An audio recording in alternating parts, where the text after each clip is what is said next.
This isn't just gonna be a warrior guide. Hell no. This is gonna be a guide on how to be a f***ing man, alright? Get your axes, boys. Let's get into the video.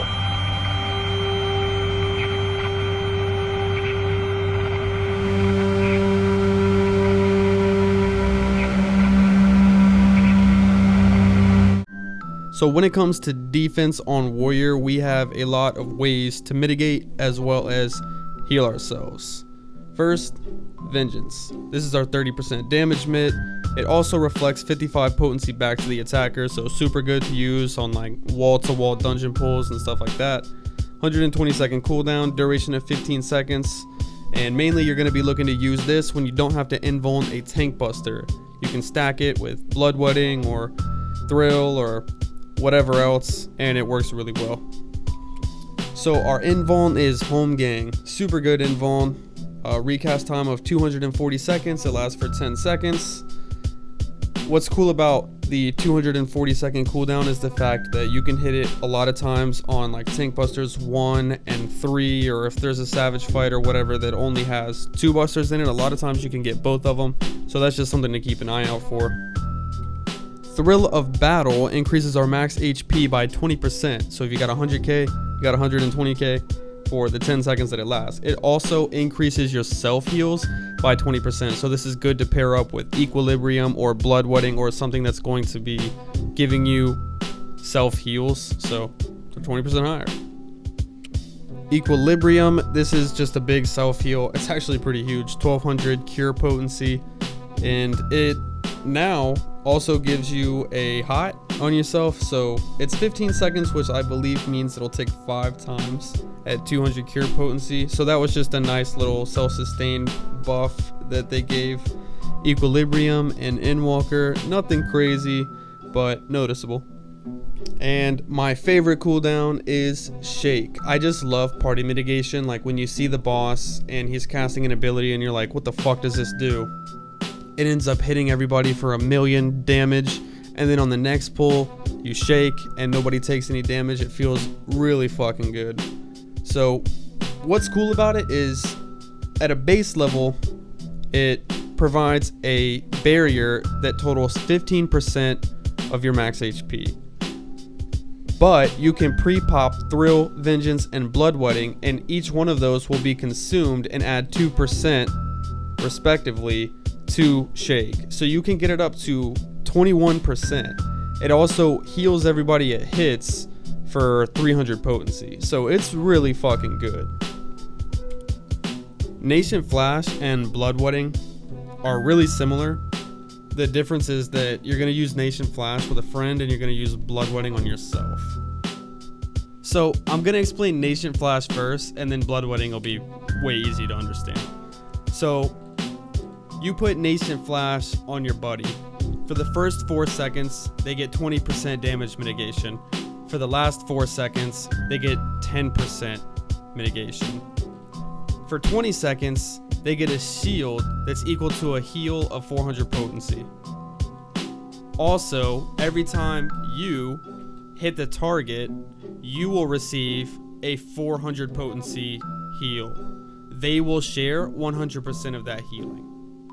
So the only difference between Nascent Flash and Bloodwetting is that instead of giving somebody else the mitigation, you keep the mitigation. Everything else works the same. You get the shield, you get the heals, and then you get the 20% and then 10% mitigation. So that's the only difference. Bloodwetting on yourself, Nation Flash on somebody else. So on top of that, we have our roll abilities. First up, and I'm just going to touch on these really quick because they're not warrior specific. Obviously, every tank has them. So Rampart, super straightforward, 90-second cooldown, 20% damage mitt. It lasts a long ass time, 20 seconds. Usually, like if you're doing a dungeon, just you can pop it first because it lasts a long ass time.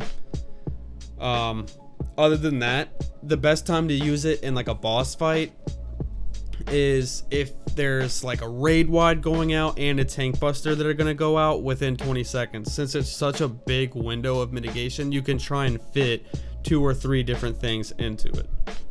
And that brings us to reprisal. Best time to use reprisal in a dungeon is when it'll hit everything, right? You do a wall-to-wall pull, get everything gathered up, reprisal. That way everything gets 10% less damage dealt, and you'll take a lot less that way. Best time in a boss fight situation would be a raid wide. This is typically when I use reprisal, and it's always best to communicate with the other tank. I'm not gonna lie and say I ever do this in Party Finder, because who gives a fuck, it's Party Finder. But when I'm doing raids with my static, I communicate with the other tank like, okay, first raid wide, I'll reprisal. Second raid wide, you reprisal. You should also, by the way, do this, communication thing when it comes to using your shake. Because you don't want to blow your shake and then something else is going to happen that wrecks the shit out of everybody 30 seconds later, and you guys have both used your party mitigation ability. So communicate with the other tank when you're using stuff like that. That's not personal. And the reason I say reprisal is not personal because it's all damage that the boss puts out. So that's why it's really good to use on those raid wides. And like I said, in dungeons, just use it when it'll hit everything. So I just want to briefly touch on Shirk as well. It's not really a defensive cooldown, but indirectly it is, right? So most of the tank busters in this game, they leave a Vuln stack on you. And you're not even going to be able to eat 1 or 2 auto attacks before you're dead once that Vuln stack is on you. And this is why you have to tank swap. It's not an option on a lot of these busters. Sometimes it is. Most of the time, it's not. Just keep an eye on your debuffs. And the reason I bring this up is because I notice a lot of times when I'm in the Party Finder or whatever, the group's progression will be hindered by the fact that the tanks are having trouble swapping. And everybody now has to deal with the tank buster instead of just the tanks. And it's just annoying and it's sloppy. So the best time to use it when you're tanking is during the cast bar. So at the very beginning of that cast bar, the boss decides who it's gonna hit. So at any point during that cast bar, you can do your Shirk and Provoke to switch. And Provoke puts you way up on the enmity list. It used to just be where it puts you 1 point higher, but now Provoke just like, you definitely get aggro. And then Shirk, like, you're definitely giving the boss to them. So in conjunction, you're not gonna have to turn your stance on and off and on and off. If there does end up being aggro problems, that's like your last resort, but in general I never really have to worry about it. I just Shirk, they Provoke during the cast bar, and it's over. So that's how you tank swap essentially.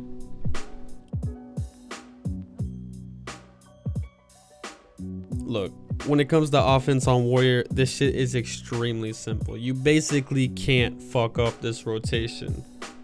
It's like the easiest job in the game when it comes to offense, like G shit. So basically you've got your 1 2 3 combination. That's gonna be heavy swing, then maim, then either Storm's Eye or Storm's Path.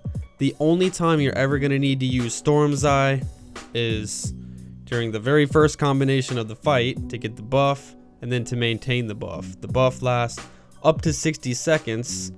So basically the little game that you're going to be playing is use it as little as possible without the buff falling off, because Storm's Path does more damage and heals. So really I just want to explain the opener for Warrior first and foremost, because if you understand the opener for Warrior, you're going to know everything that you need to know. Past that, it's just maintenance mode. So pull the boss with Tomahawk. If you want, you can Provoke while you're running over there. The enmity cherry on the top. Heavy swing, Infuriate, but don't use your inner chaos yet, because we want to wait until we get that Storm's Eye buff up. Maim and pot off the maim. You can't double weave pots ever, just keep that in mind. After that, maim, pot. Now it's time for our Storm's Eye and upheaval right off of that. Laying that into your inner chaos, and then boom, inner release right off of the inner chaos. Get your spinny boy in, primal Ren, start sliding onslaughts into your OGCDs, fell cleave, fell cleave, fell cleave, and now you enter maintenance mode. That's pretty much it. Make sure your Storm's Eye buff doesn't fall off. I usually refresh it, I don't know, like 12-10 seconds. Look, it can't go over 60, and try to keep it above, I don't know, 0. That's the goal, right?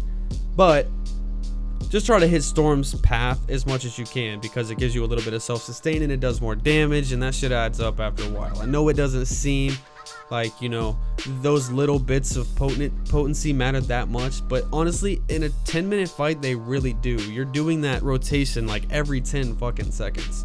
So it adds up after a while.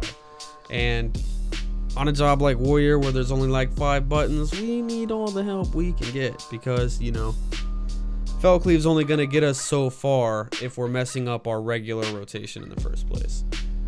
As far as offense on Warrior, man, that's pretty much it. Just make sure you're hitting those upheavals every 30 seconds, because that way we keep it in line with party buffs every 60 and 120 seconds, and that's going to be helpful. And the nice thing is, for the couple oddballs out there that are still 90 seconds, it works with those too. Don't sit on your IR unless there is a phase in the fight that would fuck it up, which is even more rare now because of the fact that it's not like, you know, a 10-second thing. It's we get 3 stacks of, I guess, Felcleaves, I'll say. You have 30 seconds to hit Primal Ren too, so it's not even that tight. But if the boss is gonna jump away, sometimes it's better to hold it until you know for sure where you can and can't fit it. But in reality, these are just nuances and more min-maxing at this point. Let's move on to your stats.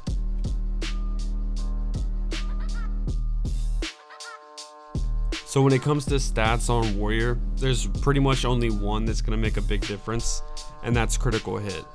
When we have in a release up or we're doing it under chaos, it's 100% crit chance, and the critical hit rate is going to help it hit harder, right? You'll crit more.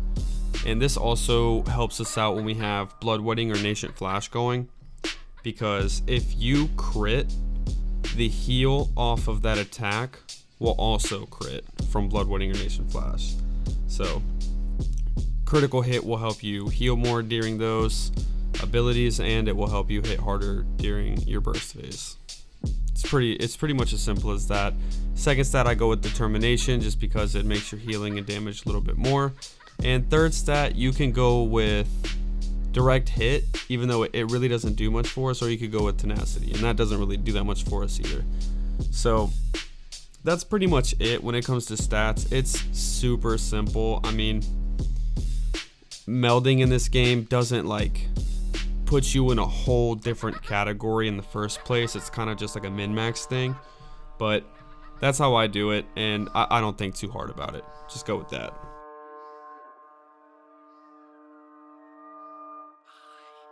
So I'm just gonna like lightly touch on AoE here, because it's pretty much the exact same as our single target rotation. There's just gonna be a couple of replacements, right? So replace Heavy Swing with Overpower, replace Maim with Mithril Tempest. It's pretty much you're gonna just overpower then Mithril Tempest until you have 50 beast gauge, and then instead of Fell Cleaving, you'll use Decimate. And whenever you enter release, instead of, like I said, using Fell Cleave for beast gauge, you're gonna be using Decimate. So just Decimate, Decimate, Decimate. You'll still get the 3 stacks. Your Infuriate will be used on Chaotic Cyclone. It'll upgrade Decimate just like it upgrades Fell Cleave to enter chaos. And that's pretty much it. A defensive tip here is, if you use Bloodwedding on like a wall to wall, it restores HP with each weapon skill delivered, right? So if you have 8 things that's attacking you and you use Bloodwedding, and then you overpower while Bloodwedding is up, all 8 targets that you hit with that overpower will count. So that would be like a 3200 potency heal, and crits apply too. So you literally can't fucking die if you like inner release Bloodwedding and then decimate. Like warriors are ridiculous in dungeons. It's not even like a challenge at all to wall to wall. And then you have all of your other cooldowns too. And bloodwetting is every 25 seconds, so you're pretty much going to be able to do it like twice every wall-to-wall pull, and it's GG's. And that's pretty much it for AoE, man. I just wanted to bring that up really quick. Primal Rend is also an AoE. Keep in mind it just hits the primary target the hardest, but it'll still hit everything, so that's super good in AoE situations too. I like how they did that. And other than that, there's not really much to say. Oh yeah, Upheaval is replaced by Orogeny, so use that instead of Upheaval. But that's the last thing. That's it.